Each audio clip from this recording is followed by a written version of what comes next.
Mahfud MD blak-blakan. Sebut 3 nama parpol diduga terlibat kasus Johnny G. Plate. Kejagung dalami. Skandal mega korupsi pembangunan tower BTS 8 triliun itu sungguh mengejutkan, mengagetkan, menjengkelkan dan mengkhianati konstitusi. Sangat bisa dipahami kejengkelan dan kegundahan publik dan juga pelaksana tugas Menkominfo Mahfud MD yang membeberkan bagaimana mungkin proyek yang nilainya 10 triliun yang dikorupsi 8 triliun. Itu sungguh luar biasa. Saya sudah pastikan Kejaksaan Agung ini ada politiknya, enggak. Justru saya bilang ya sudah, kalau memang 2 alat bukti terpenuhi ya ditingkatkan menjadi status tersangka. Karena kalau sudah memenuhi syarat kok tidak diangkat dengan alasan kondusivitas politik, maka itu salah. Hukum itu tidak boleh tergantung pada kondusivitas politik. Nanti buktikan aja secepatnya di pengadilan.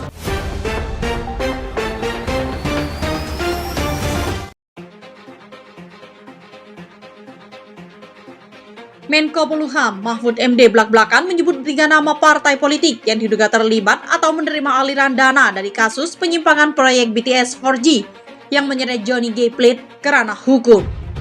3 partai politik yang diduga ikut menikmati uang dari hasil penyimpangan dana dari pelaksanaan pembangunan tower BTS Telkomsel adalah PDI Perjuangan, Partai Gerindra, dan Nasdem. Untuk diketahui, sebelumnya Menko Polhukam Mahfud MD dalam pernyataannya menyebutkan bahwa dirinya mendengar kabar ada 3 parpol yang diduga menerima aliran dana proyek BTS 4G. 3 partai politik tersebut yakni PDI Perjuangan, Partai Gerindra, dan Nasdem. Ia menyebutkan bahwa dirinya telah menerima berita soal itu bahkan dengan nama-nama sosok yang diduga terlibat dalam kasus tersebut.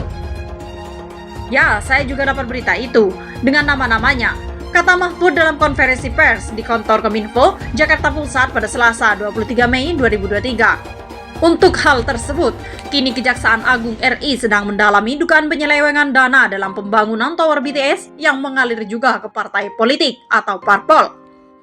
Dalam sepekan terakhir, misalnya, Kejaksaan Agung RI menggeledah rumah pribadi Johnny G. Plate dan menyita sejumlah barang bukti elektronik, bahkan 2 ajudan pribadi Johnny G. Plate juga diperiksa. Kejaksaan Agung juga menggeledah kantor tersangka tindak pidana pencucian uang atau TPPU.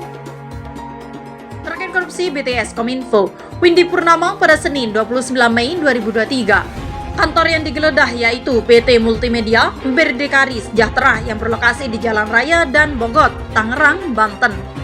Penggeledahan juga dilakukan di kediaman Windy Purnama, tak jauh dari kantornya.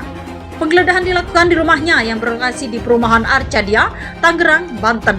Sementara itu, Sekretaris Jenderal Hasto Kristianto membantah kabar bahwa suami Ketua DPR RI Puan Maharani, Happy Hapsoro, terlibat dalam kasus korupsi Bestrengke First Station atau BTS Kementerian Komunikasi dan Informatika. Kubu Nasdem pun tak tinggal diam. Nasdem mendorong Johnny G. Plate agar buka-bukaan di kasus yang menyeretnya hingga ditetapkan tersangka dan ditahan oleh Kejaksaan Agung. Nasdem bahkan menantang Kejaksaan Agung membuktikan Johnny G. Plate. Saat ini Kejaksaan Agung sedang mendalami aliran dana kerugian negara yang mencapai 8 triliun dalam kasus korupsi Tower Bestrengke First Station. Langkah yang diambil Kejaksaan Agung, satu diantaranya adalah aliran dana ke partai politik, sebagaimana yang pernah disampaikan oleh Menko Polhukam Mahfud MD. Penelusuran aliran dana pun dilakukan dengan menggandeng Pusat Pelapor dan Analis Transaksi Keuangan atau PPATK. Itu kan Menko terkait uang ini kemana saja. Jadi dilihat dari hasil PPATK, ujar Jaksa Agung Muda, Bidang Tindak Pidana Khusus atau Jampitsus Kejaksaan Agung, Febri Ardiansyah pada Senin 29 Mei 2023. Untuk menelusuri aliran dana termasuk ke partai, Kejaksaan membutuhkan waktu yang cukup lama. Ini butuh waktu, saya rasa nggak sebentar, pasti panjang lah, karena satu-satunya diteliti, ujarnya. Febri pun memberi isyarat bahwa dana hasil korupsi BTS ini mengalir ke banyak pihak. Pasti pecahan uangnya banyak, katanya.